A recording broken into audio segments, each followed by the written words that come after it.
الأخلاء يومئذ بعضهم لبعض عدو إلا المتقين.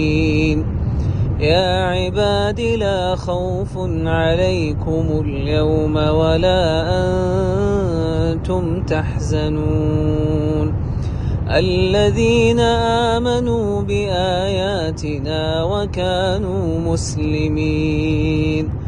ادخلوا الجنة أنتم وأزواجكم تحبرون يطاف عليهم بصحاف من ذهب وأكواب وفيها ما تشتهيه الأنفس وتلذ الأعين وأنتم فيها خالدون.